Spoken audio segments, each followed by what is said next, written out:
um especial. Sempre trazemos um entrevistado para falar dos mais diversos assuntos e hoje, com satisfação, eu recebo ele, juiz de direito, coordenador do Sejusc, Dr. Carlos Eduardo Maccioli Coccani, que há muito tempo não nos víamos, devido também a uma questão da pandemia, os contatos foram mais remotos online do que assim presencialmente, e hoje com satisfação eu recebo ele aqui ao vivo no estúdio, Dr. Carlos, satisfação em revê-lo, seja mais uma vez muito bem-vindo à Jovem Pan, bom dia. Obrigado, Thiago, bom dia Juliano, bom dia a todos os ouvintes. Nós fazíamos algum tempo que não vínhamos, estou bem contente, uma grande honra falar novamente aqui com vocês, com todo o grande público da Jovem Pan FM. Bom, doutor Carlos, que aí a gente vai conversar ao longo do programa de hoje, é muito premiado, isso sendo reconhecido de forma nacional por diversos trabalhos que estão sendo realizados aqui em União da Vitória. A gente vai poder trazer para você um pouquinho do que acontece aqui na nossa região, dentro da questão aqui do judiciário, com o apoio dos mais diversos órgãos, nas mais diversas esferas. Mas, doutor, primeiramente, justamente falando sobre a questão de pandemia, né? Foi bastante complicado, porque o doutor Carlos, ele é diferente. Por quê? Ele não é aquele juiz que fica na sala dele, né? Ou seja, algo mais restrito. Para mim, como cidadão, chegar até o juiz é algo difícil. Não, é uma pessoa muito receptiva, tem contatos, responde pelo WhatsApp, responde pelas mídias sociais, é uma pessoa muito fácil de você conseguir, então, manter contato, o que, infelizmente, a nível de Brasil, não é tão fácil assim quando você consegue, então, entrar em contato diretamente com um juiz. E acredito que a pandemia também, né, principalmente de forma presencial, atrapalhou um pouquinho. Mas como que foi esse atendimento das mais diversas esferas durante a pandemia, doutor? Nós não suspendemos e não interrompemos nenhum serviço, Thiago. O nosso trabalho continua normalmente, desde do atendimento ao público, a realização de audiências, a interação com as pessoas que nos procuram. A grande diferença foi não ter esse olhar olho no olho, falar frente a frente. Por alguns períodos nós tivemos a interrupção da abertura do fórum, como aconteceu em todo lugar, e nós precisamos, na época foi preciso evitar o contato pessoal, que para nós é de grande importância na medida em que há uma facilidade maior, sem dúvida, de comunicação, de compreensão e até mesmo de acolhimento das pessoas que passam por uma situação mais difícil quando o encontro é pessoal. Por outro lado, nós incrementamos, nós já fazíamos o contato via mídias sociais, redes sociais, WhatsApp, Instagram, Facebook, enfim, tudo aquilo que está ao nosso alcance, e-mail, e criamos alguns mecanismos novos e ampliamos aquilo que já fazíamos. Nós não deixamos de realizar, por exemplo, o projeto de combate à evasão escolar, mas tivemos que adaptá-lo. Não deixamos de realizar o projeto que nós chamamos de Dedica, que é uma interação com a educação, com os profissionais de educação, com a rede de proteção, professores, diretores, diretoras, pedagogos, pedagogas, mas nós fizemos online. Nós não deixamos de fazer a parte judicial lá do fórum, que são as audiências judiciais, tudo aquilo que move os processos adiante, mas também tivemos que implementar o formato eletrônico virtual. Então, o grande prejuízo foi mesmo essa possibilidade de encontrar pessoalmente, que é diferente, né? Quando você me envia uma pergunta via WhatsApp e eu faço um áudio te respondendo, nós conseguimos manter a informação circulando, divulgar os nossos serviços prestados via judiciário. Mas vir aqui pessoalmente, falar frente a frente, poder estar dentro do estúdio, sem dúvida nenhuma, é algo bem mais grandioso, mais completo do que falar à distância.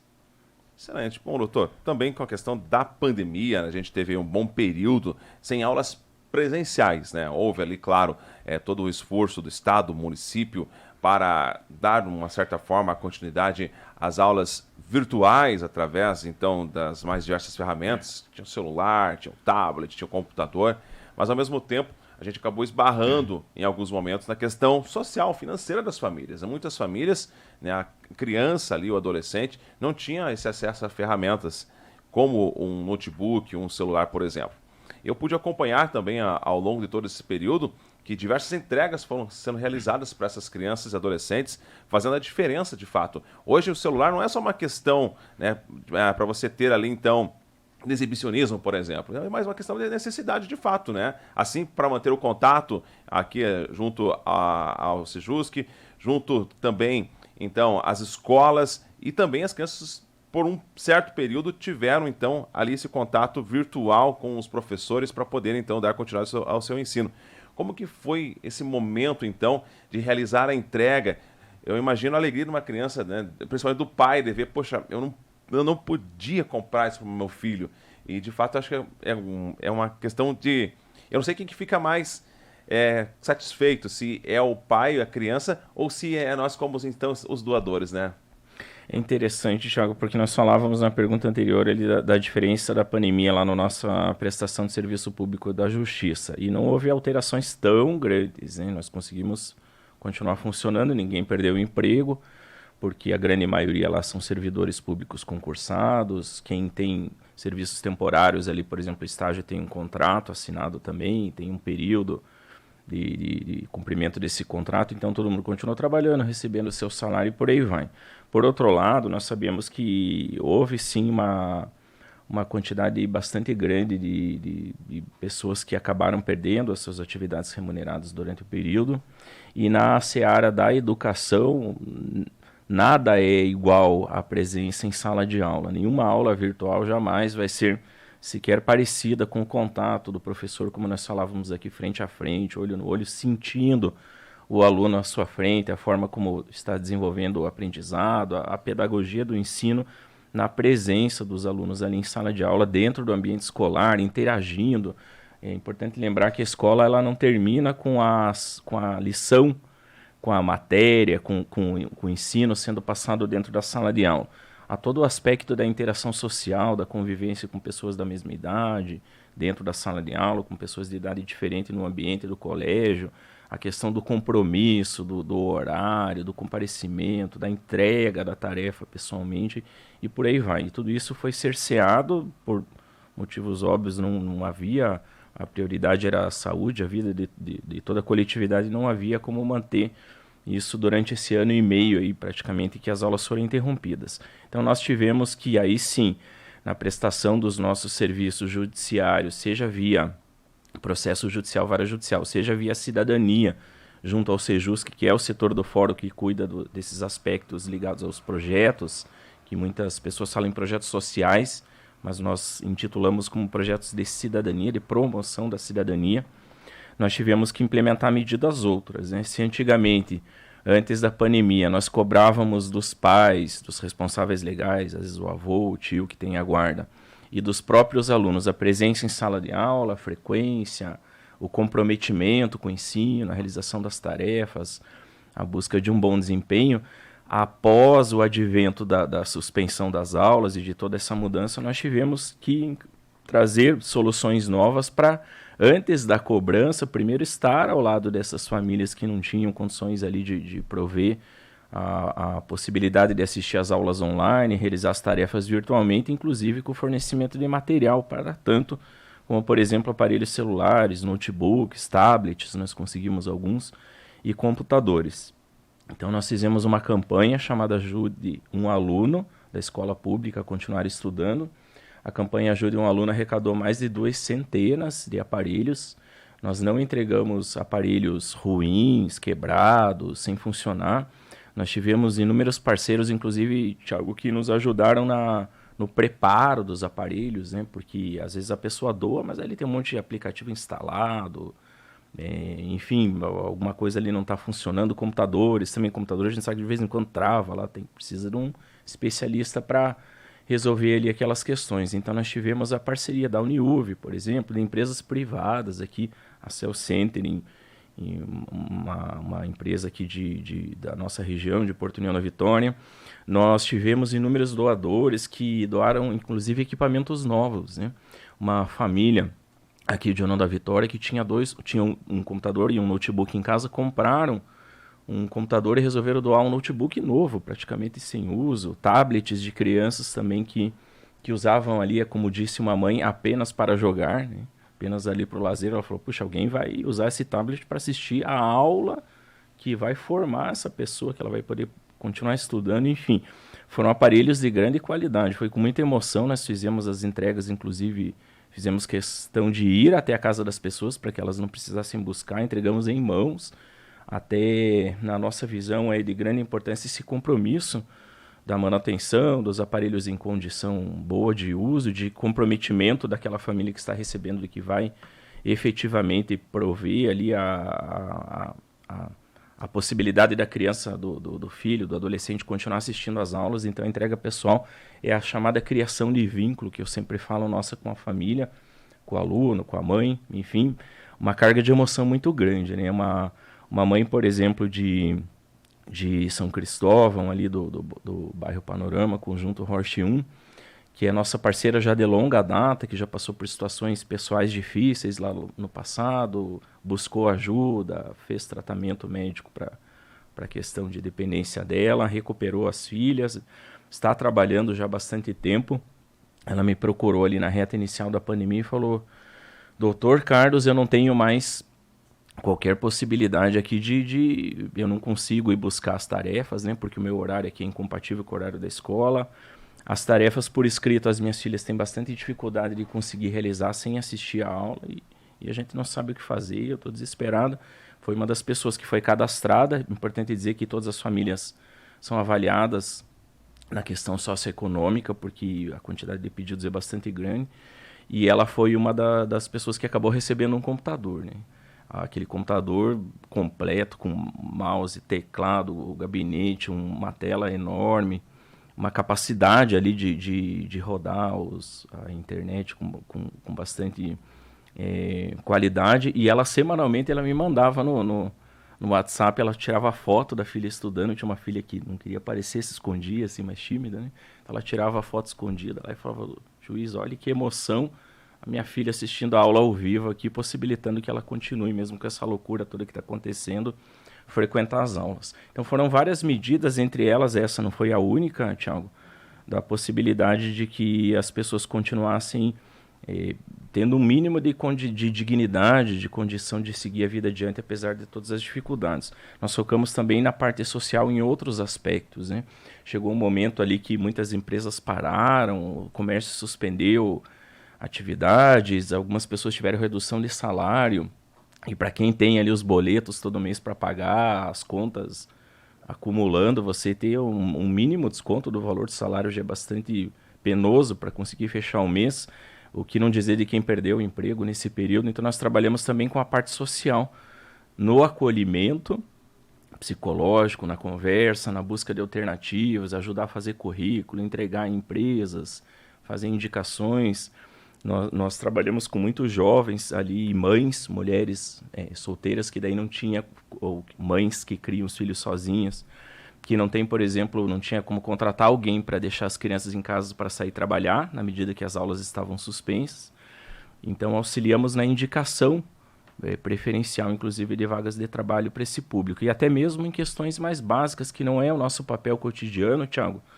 Nós não fazíamos isso, nós preferimos promover a cidadania, buscando a transformação, possibilitar a transformação da vida das pessoas que atendemos, seja pelo estudo, seja por uma questão qualquer de trazer serviços de cidadania, que a pessoa possa correr atrás de um melhor emprego, de melhores condições. Mas muitas pessoas que nos procuravam falavam: Juiz, eu tenho o feijão, arroz aqui para fazer o almoço hoje e eu já não tenho absolutamente nada para fazer o jantar de hoje à noite e o almoço de amanhã. Então nós auxiliamos inclusive com muitos parceiros, com Rotary, com um grupo grande que foi criado de pessoas aqui da cidade que se mobilizou pelas redes sociais para conseguir cestas básicas, roupas, questões outras que também foram doadas nesse período de pandemia. Com o Jornal da Manhã especial deste sábado. Aqui no estúdio junto comigo está o juiz de direito, coordenador do Sejusc, Dr. Carlos Eduardo Maccioli Cocani, falando dos mais diversos assuntos. No bloco anterior falávamos aqui sobre a questão da pandemia, a questão das aulas de forma remota e já partimos desde o ano passado para um outro momento, que foi o retorno gradativo às aulas. Ainda no ano passado, é claro, a grande maioria ainda na opção em escolher volta à sala de aula ou de forma remota, mas já agora 2022, um retorno mais de fato efetivo presencial. Doutora, a questão é sobre a questão da evasão escolar. Entre a pandemia e agora esse período de retorno às aulas, aumentaram os casos, foi possível fazer o controle, o acompanhamento dessas famílias? Como que está a atual condição, né, após quase esse pós-pandemia, por mais que a gente ainda esteja no momento, mas pelo menos o retorno presencial às aulas já aconteceu, esse momento importante, né? Não houve ainda um retorno integral na medida em que, um exemplo, alguns municípios, por exemplo, tinham turno integral, ainda estão no meio período para educação, por exemplo, infantil. Há comunidades que ainda não fechou o transporte escolar, que é uma grande preocupação nossa nesses dias. A licitação, que às vezes não aparece interessado, aí o município precisa aumentar o valor para aparecer a concorrência em razão das particularidades ali do âmbito do município. O Tribunal de Contas aperta o cerco ali por questões, por óbvio, de legalidade. É difícil às vezes achar esse meio termo, mas a grande parte dos estabelecimentos de ensino, a grande maioria sim, já retornou ano passado e igualmente esse ano. E os índices de evasão, de abandono, de não matrícula, que é o índice mais preocupante para nós, porque sequer existia matrícula, nós estamos mais distantes do efetivo retorno daquele aluno para a sala de aula, aumentaram bastante, não apenas aqui em União da Vitória, nos municípios do entorno, mas em todo o Brasil e no mundo. Alguns países que nunca tiveram índices que apareciam lá nos dados estatísticos de alunos evadidos começou a aparecer.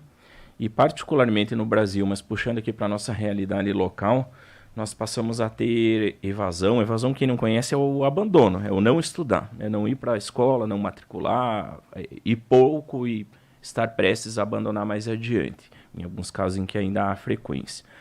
E nós tivemos, por exemplo, o advento do estatístico ali de algumas séries que não aconteciam lá no ensino infantil, nos primeiros anos ali da educação fundamental no município, situações em que havia praticamente 100% de frequência das crianças daquela localidade ali na escola, e agora os alunos não retornaram de maneira efetiva para a escola. Há também, Thiago, eu quase passei batido aqui, alguma preocupação ainda de algumas famílias, né, com a questão do próprio Covid, da situação de pandemia, que a priori, segundo os especialistas, né, nós não somos da área da saúde, mas acompanhamos muito de perto, temos conversado com os secretários dos municípios, com médicos, com especialistas, com os cuidados que são tomados nos estabelecimentos de ensino, não há risco para o retorno.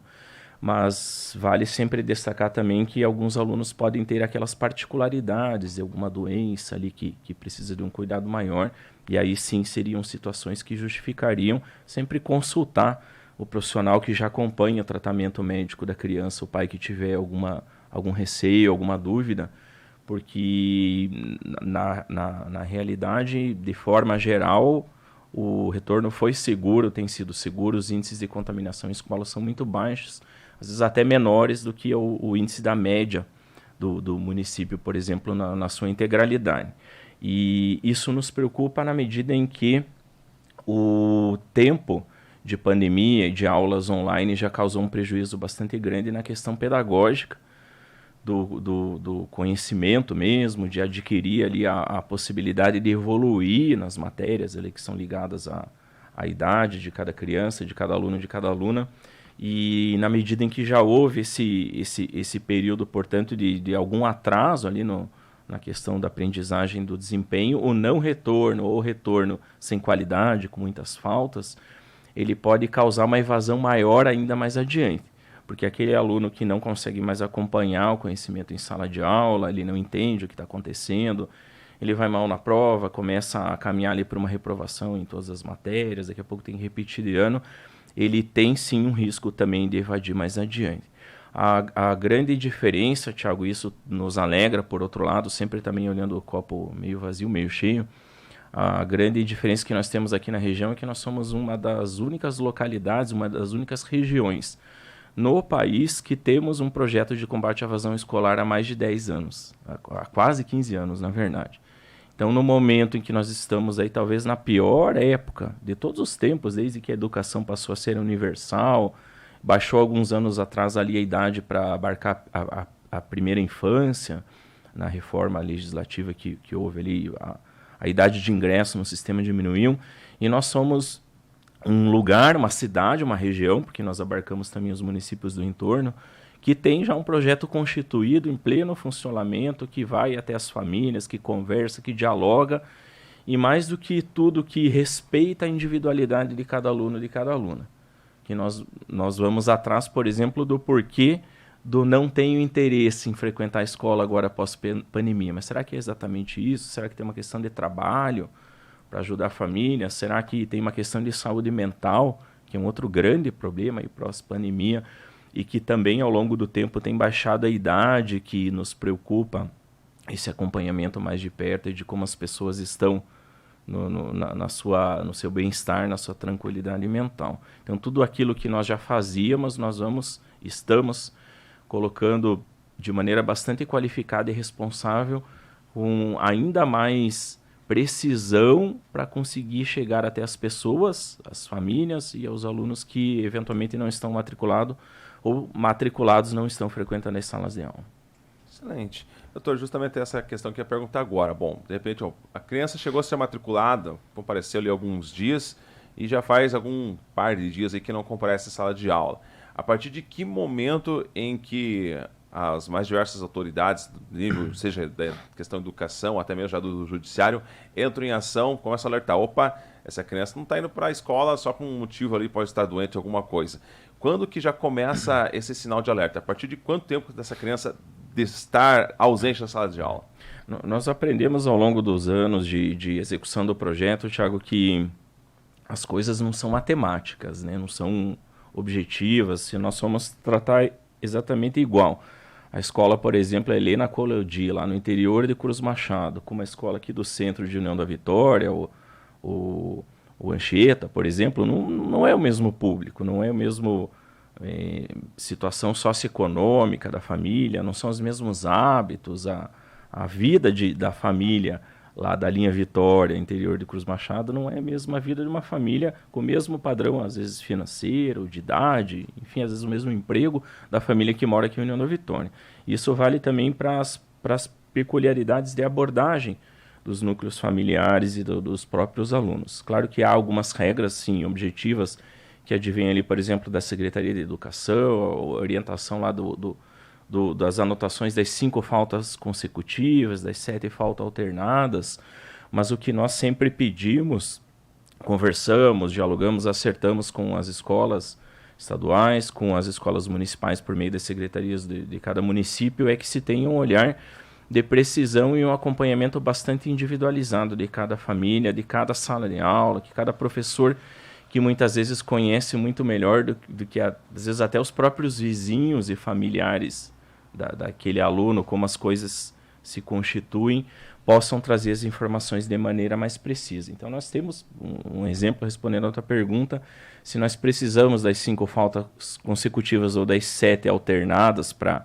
consignar lá no sistema, acionar o conselho tutelar, toda a rede de proteção. Se, por outro lado, um professor verifica numa segunda falta em que já tem uma dificuldade de contato com a família, ou numa abordagem com a criança, ela apresenta ali um choro não explicado, alguma suspeita aparece, esse professor pode e deve e tem acionado já o projeto de maneira bastante acelerada, no mesmo dia, por meio de redes sociais, já remete os dados ali por meio de um documento, nós já instauramos ali a abordagem do caso, independente dessas regras mais objetivas. Então, a abordagem ela é individualizada e, destacando, se me permite, eu vou alongando nas falas, por favor me interrompa, Thiago, para que não fique até cansativo para o ouvinte. Mas um exemplo que tem acontecido bastante, tanto as questões ligadas à saúde mental, quanto eventuais até situações de risco ligadas a violências. E nós sabemos que, às vezes, lamentavelmente, a criança pode ser vítima de uma violência pesada, uma violência de natureza sexual, uma violência de natureza psicológica grave dentro do ambiente onde vive. Então, um exemplo para ilustrar isso que eu estou falando, uma criança que vai à escola, mas que fica totalmente apática, não conversa, não interage com os demais colegas e com a professora, não presta atenção na aula, no intervalo ela fica parada ali na carteira, não sai correndo como era corriqueiro antigamente.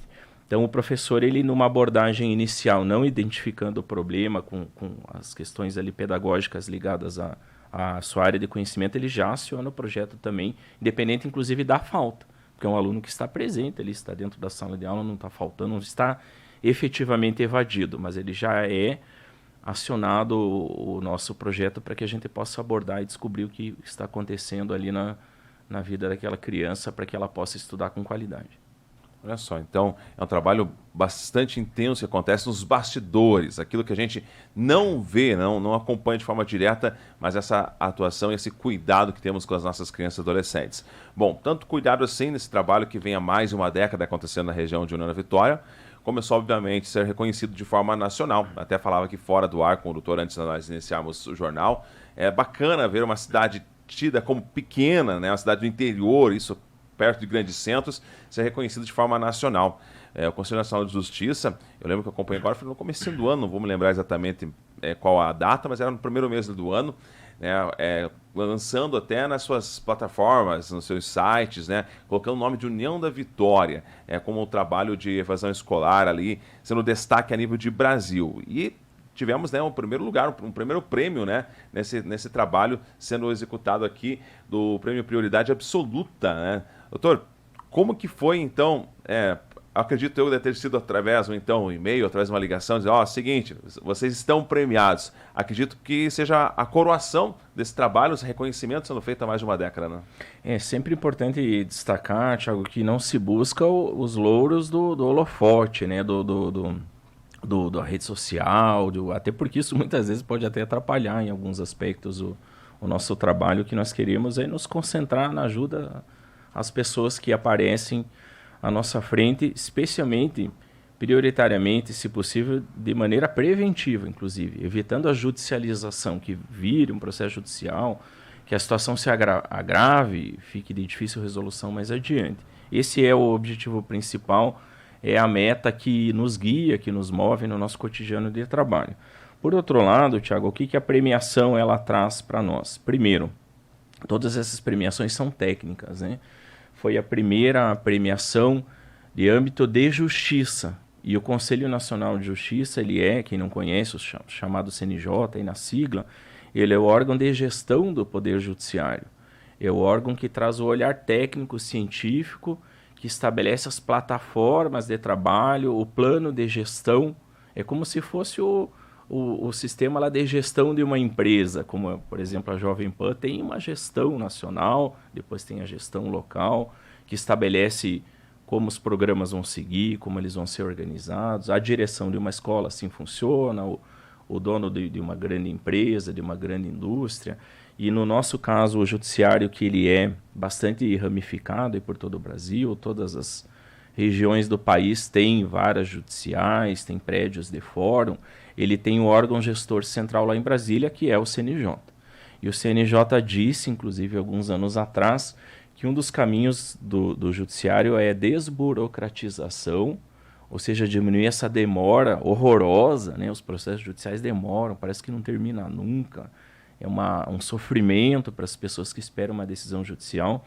Mas mais do que isso, o CNJ disse alguns anos atrás também que quando possível, e quase sempre é possível, o judiciário deve atuar inclusive antes do processo judicial. Seja por meio de uma tentativa de diálogo, de uma chamada mediação, de uma audiência de conciliação, seja por meio de mecanismos, projetos de cidadania, providências outras em que se antecipe a ida da justiça até aquelas pessoas que tradicionalmente vão vir para o Poder Judiciário. Quem vai vir para o Poder Judiciário? A vítima de um crime ou o criminoso. É um exemplo. A vítima do descumprimento de um contrato. O aluno evadido, aonde que ele aparece no sistema de justiça? Pode aparecer na parte criminal ali também. Pode aparecer na questão álcool e outros tipos de drogas, aparece bastante. Pode aparecer nas questões de saúde mental, pode aparecer na gravidez precoce, daí daqui a pouco nós vamos ter que suprir ali como que aquela família vai cuidar de um bebê numa época inesperada, ali a menina de 14 anos que engravida. A grande parte das meninas que engravidam nessa idade não tinham efetivamente esse desejo de engravidar naquele momento, um exemplo, né? Então essas situações são antecipadas e essa premiação do CNJ foram duas, né? Tivemos em outra área também, coincidentemente nessa mesma época, ela se traduz nesse olhar técnico e científico do CNJ dizendo, este é um dos caminhos, este é o caminho, vocês estão seguindo o caminho que nós preconizamos lá atrás pelas nossas resoluções, pela nossa plataforma de trabalho, nosso plano de gestão. E isso, claro, nos deixa bastante felizes na medida em que temos, alguns anos depois, já bastante, né, anos depois, uma ratificação, uma confirmação de que estamos no caminho correto na promoção da justiça aqui na nossa região, levando, inclusive, como você bem lembrou, o nome do Poder Judiciário.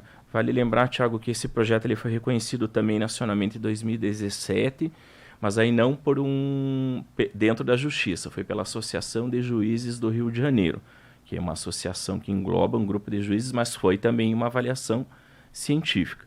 E ele teve um reconhecimento, o primeiro deles de âmbito fora aqui da nossa região, em 2013, pela Associação de Juízes da do Estado do Paraná. Mas é a primeira avaliação técnica de judiciário. O próprio judiciário dizendo, vocês aí, União da Vitória, a Justiça de União da Vitória, ela é pioneira e ela é um exemplo para que prática como a que vocês adotam de combate à evasão escolar sejam, inclusive, repetidas, replicadas em outras localidades, em outros fóruns, em outras regiões do país. Aqui comigo no estúdio da Jovem Pan está o Dr. Carlos Eduardo Mattioli Coccani, juiz de Direito, coordenador do Sejusc. Doutor, a gente falava sobre o trabalho de evasão escolar no bloco anterior, inclusive sendo reconhecido de forma nacional. E aqui no Paraná, a Universidade Federal do Paraná também, né, já levantou, não sei se é a palavra certa, curiosidade, ou então para conhecer um pouco mais a fundo como é que funciona isso, inclusive com o apoio do Tribunal de Justiça do Estado, né? Como vem sendo feito esse trabalho aqui em parceria com uma tão importante instituição de ensino a nível de Estado, doutor? O legal, primeiro, a universidade pública, né? Quando nós fizemos o convênio com a Unespar, nós também fomos a Curitiba assinar lá na presidência do Tribunal de Justiça, e o reitor Antônio, à época, ele aproveitou para assinar em todo o estado do Paraná, com todas as unidades da Unespar lá em Paranavaí, Escola de Música e Belas Artes lá em Curitiba, todas elas foram englobadas num convênio que foi iniciativa nossa aqui de União da Vitória. Agora, pela primeira vez, a Universidade Federal do Paraná, o curso de Direito, por exemplo, é um curso reconhecido nacionalmente, o curso de Direito em Curitiba, ali na Universidade Federal. E o mais legal é que a pesquisadora é da nossa terra, que é de Malé, aqui ao lado, é já nossa conhecida, a professora Célia Ratuziak, falando aqui no portuguesando o sobrenome dela.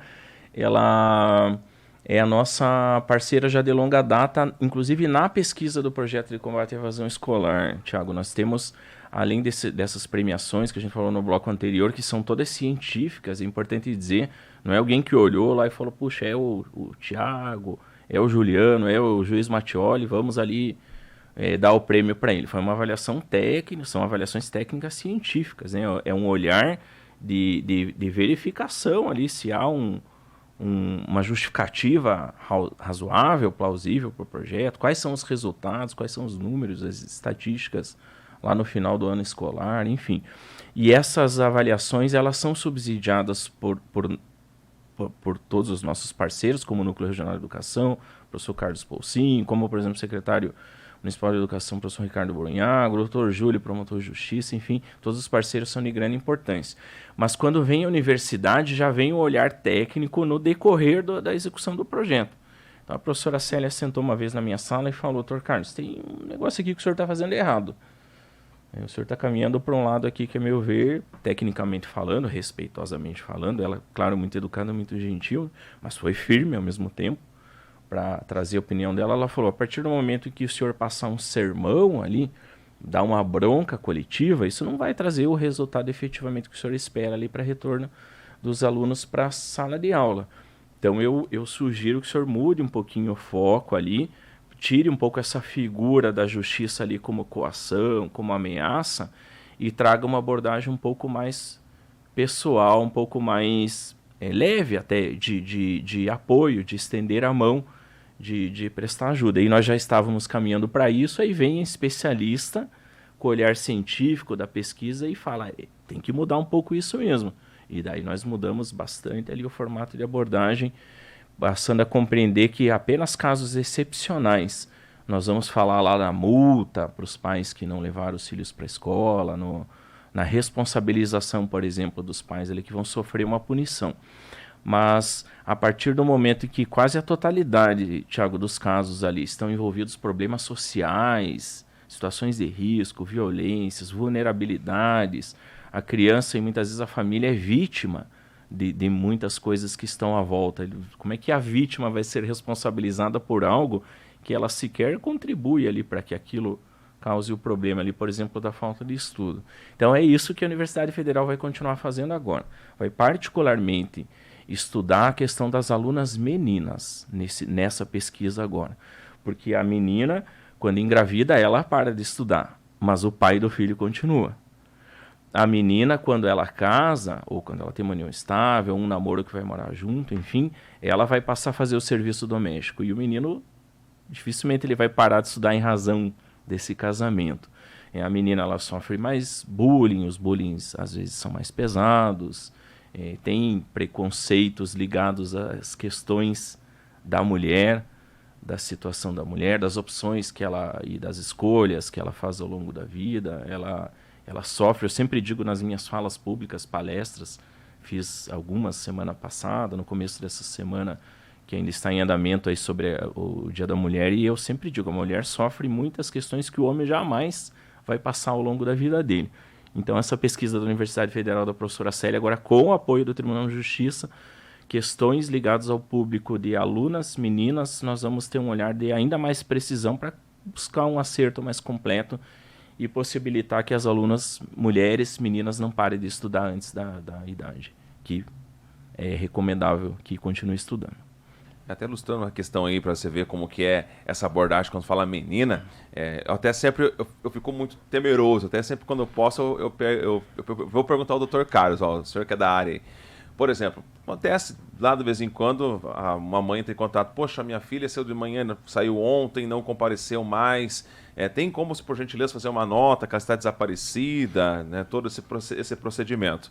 Eu vou perguntar para o Dr. Carlos se eu posso, né, porque envolve menores. E sempre quando a gente acaba colocando, infelizmente nos comentários sempre tem, fugiu com o namorado, logo logo aparece, né? E já tem esse certo preconceito, algo mais ou menos nesse sentido. E é de fato, talvez por esse motivo que as meninas, a preferência nesse momento seja trabalhar realmente com as meninas do que com os meninos nesse primeiro momento? Nós não deixamos de trabalhar na execução do projeto, o olhar de atenção com bastante precisão, sexo, né? É importante dizer, por exemplo, o menino, que acontece. O homem, e no caso o menino, o aluno, o jovem, ele se aproxima muito mais, por exemplo, do mundo da criminalidade. Então, se nós não tivermos um olhar de atenção, de cuidado, né, dificilmente o traficante ele acerta com uma menina para fazer comercialização da droga, uma menina menor de idade. Normalmente é um menino. São exemplos, né? Então também há questões ligadas ao público masculino, particularidades, até do trabalho. É bastante comum no interior o menino já participar do trabalho, às vezes até dentro do âmbito da família, ali na roça, no mato, nas atividades, às vezes do própria família, ou às vezes o pai antecipando ali a ida primeiro do menino para o trabalho, enfim.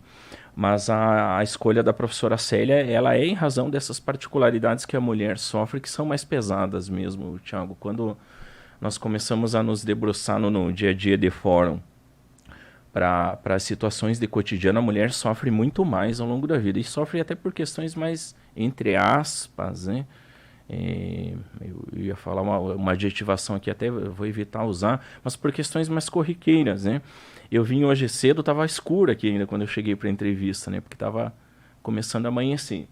E se é uma mulher que sai num anoitecer ou durante o dia num local ermo, ela fica muito preocupada ali com o que pode acontecer. O homem ele já sai mais desligado, porque dificilmente ele vai sofrer uma abordagem desrespeitosa, um xingamento, palavras ali de baixo calão, o risco até de uma abordagem de natureza sexual, enfim. O homem ele sai desligado e a mulher ela vai ter a preocupação. A mulher vai falar com um colega de trabalho, ela toma muito cuidado com o que ela vai escrever, para que o homem ali não interprete que ela, de repente, o fato dela ser educada, escrever de forma cordial, o homem já entenda ali de uma maneira equivocada e ache que existe um espaço ali para uma abordagem de outra natureza. O homem ele senta e escreve a mensagem para a colega mulher ali de forma relaxada, sem pensar muito nas palavras que ele está utilizando. Então essas questões, esses pequenos exemplos que eu dei, eles vão aparecer no dia a dia da menina estudante, da menina mulher. A gestação é exclusivamente feminina, que é uma das coisas mais impactantes, né, para a vida de uma pessoa.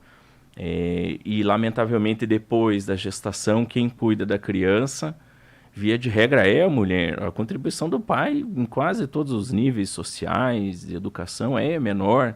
Os afazeres domésticos, da mesma forma, não são divididos e o homem às vezes fica lá de boa no sofá, televisão. Já abre ali a latinha de cerveja no final do dia, enquanto a mulher ainda está terminando de limpar a casa, lavando a roupa, lavando a louça, etc. Então, assim, Tiago, justifica-se um estudo mais apurado. O índice de evasão ele é muito alto, né, como consequência de tudo isso. Então, nós entendemos, concordamos também com os técnicos, com os profissionais, com os professores da Universidade Federal do Paraná, que é preciso, sim, olhar de maior atenção para esse público. Já estamos aqui entrando na reta final do Jornal da Manhã, passa muito rápido e olha que temos assuntos ainda em pauta para conversarmos com o Dr. Carlos Eduardo Mattioli Coccani, o nosso convidado desta manhã, juiz de direito, coordenador do Sejus, que faz um trabalho excepcional com toda a sua equipe aqui na região de União da Vitória e municípios vizinhos. Bom, doutor, entrando um pouco mais agora no mundo feminino, já que estamos aí no chamado Mês da Mulher, né? Tivemos agora recentemente a comemoração do Dia Internacional da Mulher, mas a mulher, assim como a gente falava sobre as meninas, também acabam sendo vítimas de questões de violência doméstica, principalmente. E a violência doméstica muitas vezes não é o tapão, não é o empurrão, não é o deixar o roxo. Existem vários tipos de violência doméstica. Às vezes, eu que acompanho bastante o setor policial, coloco uma matéria, caso de violência doméstica registrado na Vitória. Aí depois, passam umas certas horas, o suspeito, o agressor vê a matéria, não, mas eu não bati nela, mas coloca violência doméstica. Mas aí tem também outras questões que a violência doméstica não é só o bater, né? Como vem sendo feito esse trabalho aqui na região de União da Vitória? Temos ainda números, infelizmente, altos nessa questão da violência doméstica, doutor? Lamentavelmente, índices acima da média do estado do Paraná e do Brasil. E lembrando sempre, Thiago, que o índice estatístico ele é um exemplo simbólico, a ponta do iceberg, aquele pedacinho que fica para fora da água ali, né? Há uma margem muito grande de mulheres vítimas de violência, um número estatístico que não aparece, uma cifra que fica oculta, de mulheres que por medo, pelas ameaças constantes, por vergonha, por não querer às vezes deixar o pai dos filhos, por questão financeira, por, enfim, uma série de motivos outros, por ter uma esperança de melhora de comportamento do companheiro, do marido, não procura ajuda. Então, os nossos índices são altos e eles são muito maiores ainda aqueles casos que não chegam até nós. Rapidamente, pegando a tua observação, a violência pode ser de natureza psicológica, pode ser a humilhação. Tem homem que cotidianamente coloca a mulher numa situação ali de inferioridade, proíbe o trabalho, exige interrupção dos estudos, corta contato com a família, corta contato com a melhor amiga ou com um amigo exclusivamente por ser homem. Situações da mais diversa espécie, chega alcoolizado em casa, joga o jantar no chão e pede para fazer tudo de novo, joga todas as roupas que estão limpas no lixo e a mulher depois tem que lavar tudo novamente. Situações de humilhação que não se caracterizam, como você falou, numa violência física aparente, né, ou que possa ser narrada, mas são situações claramente de violência contra a mulher. Hoje em dia é muito comum quebrar o celular. Então a mulher não consegue mais utilizar o celular, ou até abre o celular lá, apaga os contatos, bloqueia. A violência pode ser de natureza verbal, próxima da psicológica, o xingamento, né? Palavras ali de toda espécie. Isso causa um profundo incômodo, a mulher não consegue dormir, fica mal, tem desempenho ruim no trabalho, tira o sossego, né? Tira a tranquilidade do cotidiano da mulher. E, enfim, há uma série de violências, outras pode ser de natureza sexual, que é, por óbvio, uma violência física também. É importante dizer que pode ocorrer o estupro do marido em face da mulher. Uma situação muito comum, por exemplo, o marido chegar alcoolizado, a mulher já está dormindo e ele força a relação sexual ali naquele momento em que a mulher está no período do descanso e ele embriagado, alcoolizado, enfim. São situações bastante comuns e importante também dizer, Thiago, em todas as idades, às vezes a primeira namorada ou namorada ali com a menina de 14, ou namorado de 17, 18 já acontece a violência contra a mulher. Acontece em mulheres adultas, acontece em mulheres que têm 30 anos, 40 anos de relacionamento, de casamento. Acontece na família mais humilde, ali às vezes que está todo mundo desempregado, acontece na classe média, acontece na classe alta. mas recentemente nós tivemos um aumento bastante grande de atendimentos de mulheres que têm um padrão de vida mais alto, que têm trabalho, fizeram um curso superior, têm um patrimônio, têm filhos que estudam em escolas particulares, que era um público que não aparecia antes no fórum, porque nós não tínhamos um serviço de maior qualidade para recebê-las. Porque também, infelizmente, muitas vezes o atendimento em alguns órgãos públicos não é tão condizente com o esperado, não é respeitoso mesmo, né? A mulher não, ninguém acredita na palavra dela, há uma insistência para que ela desista ali da formalização da ocorrência, ela é julgada muitas vezes pelas pessoas que estão atendendo também, e nós tentamos mudar esse panorama com atendimento reservado, respeitoso, de maior qualidade, ali, independente das outras esferas de atendimento também. Doutor, sobre a questão quando a mulher ela procura ajuda e ela recebe ali a chamada medida protetiva. Claro que talvez isso seja mais assunto aí, talvez, da questão da Polícia Civil, enfim, mas muitas vezes a gente vê, poxa, a mulher foi agredida por marido, sofreu uma tentativa de feminicídio e ela já tinha medida protetiva. Dois momentos. Quando que a mulher pode pedir medida protetiva e de que forma que essa medida protetiva ela deixa de ser só um papel e ela entra de fato ali com uma proteção que a mulher se sinta segura? Cada situação, cada indivíduo tem a sua particularidade, Thiago. É importante dizer que nós temos muito cuidado em relação a isso, porque eu não tenho poder de prisão, eu não sou juiz criminal, então não vou deliberar isso salvo num plantão de fim de semana, alguma situação excepcional. E depois eu também não continuo no processo, então eu posso decretar prisão e depois é absolutamente normal isso, né? Não é uma crítica, um outro juiz entender que não é o caso, enfim, ou tribunal, um recurso, um habeas corpus soltar. Nós temos ali uma limitação até mesmo da concessão da medida de afastamento, porque nós só conseguimos decretar no nosso âmbito judicial quando tem filhos pequenos envolvidos. Se não tem filhos pequenos, já sai da nossa esfera de atuação judicial. Então nós fazemos ali a orientação de toda mulher, aí sim não tem limitação, se justo que, depende até do endereço, nós vamos atender inicialmente se for Porto União, por exemplo, e depois vamos encaminhar para o órgão que tem essa prerrogativa de seguir adiante. Nós fazemos esse acolhimento e a orientação com muito cuidado.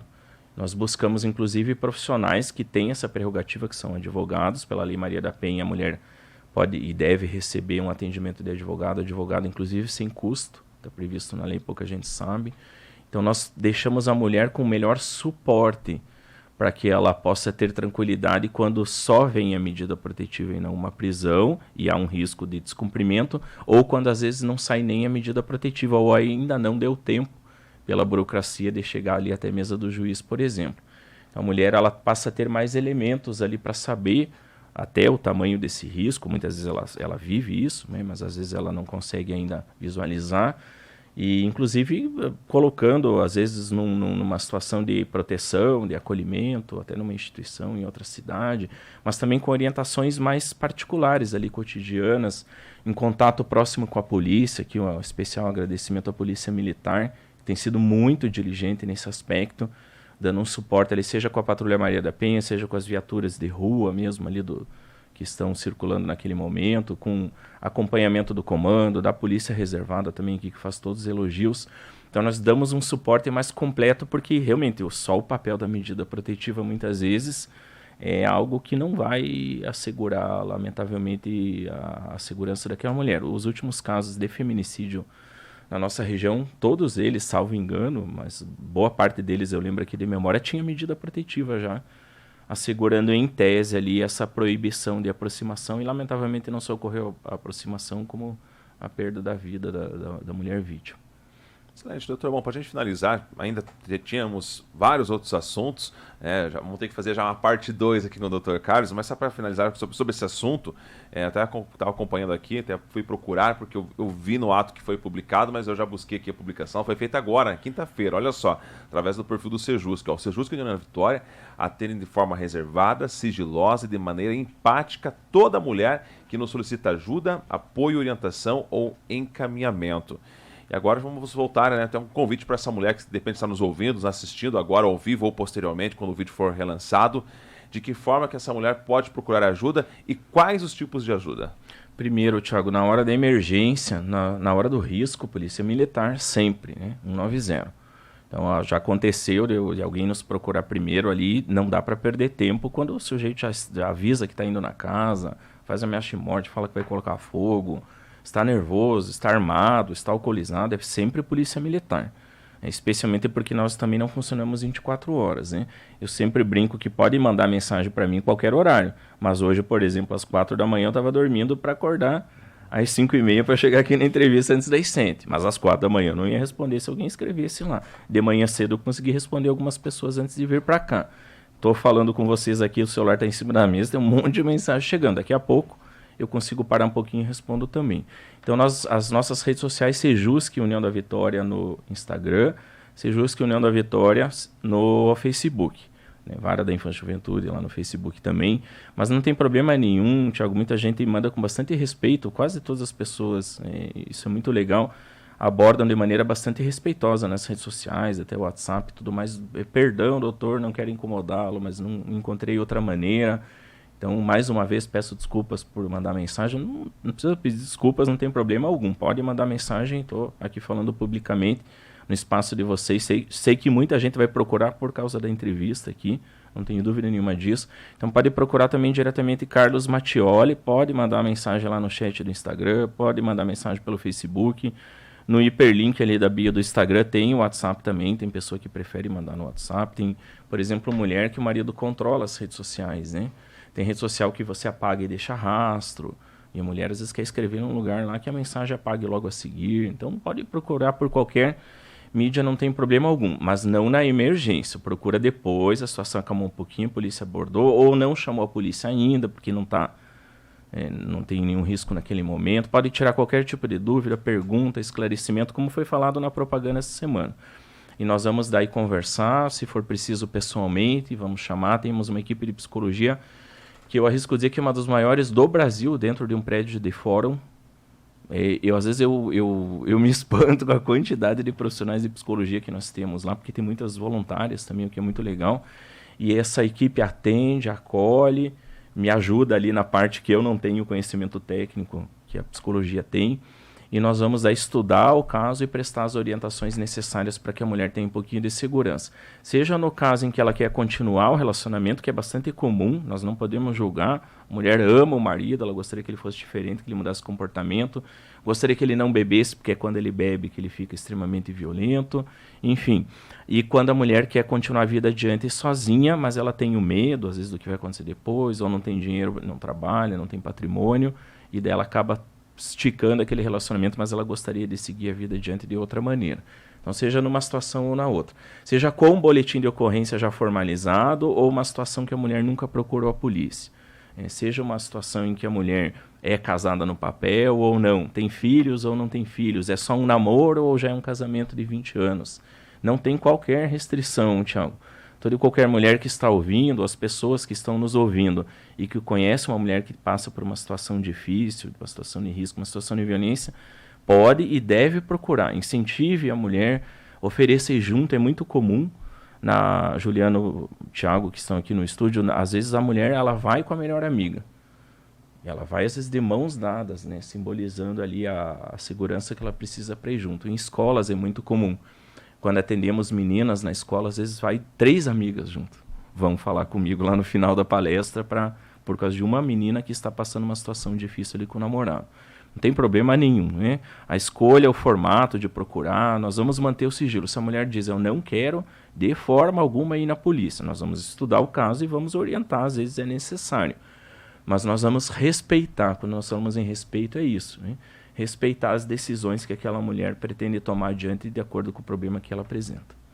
Excelente. 8 horas e 5 minutos. Doutor, quero aqui de coração agradecer, né, a sua participação, por trazer essas informações de extrema importância aqui para a nossa sociedade. Os nossos microfones estão sempre disponíveis aqui para a questão do Sejusc, a questão da Vara da Família, Infância e Juventude, União da Vitória, e levar os nossos parabéns também para toda a equipe por esse trabalho excepcional que vem sendo realizado aqui na região de União da Vitória. Toda a equipe, de fato, aqui está de parabéns, porque, como já disse lá no início, é difícil uma cidade do interior ganhar destaque a nível nacional, mas por merecimento. Eles não fazem isso porque querem aparecer, não. Mas sim pelo merecimento. E aqui todas as premiações são as mais louváveis possíveis, porque de fato o trabalho realizado em União da Vitória e região é de fato, então, espetacular. Parabéns aí para toda a sua equipe, doutor. E, mais uma vez, obrigado aí pela sua participação. Obrigado, Thiago. O teu final não poderia ser melhor, né? Eu iria falar, você antecipou para que não corresse qualquer risco aqui de esquecimento meu. Nós temos uma equipe já de quase 90 pessoas que diretamente estão ali nos auxiliando, trabalhando, vestindo a camisa literalmente. E eu me lembro de uma das pessoas da equipe que é a escrivã, Marili, que nós chamamos, o apelido dela é Mari, quem deixa meus cumprimentos em nome de todos aqueles que estão ouvindo ou vão ver a gravação depois. A Mari faz uma brincadeira quando eu volto de uma palestra, eu volto de uma entrevista, ela fala, doutor, mais uns 50 processos pela frente, confere? Eu falei, por aí, se não for mais.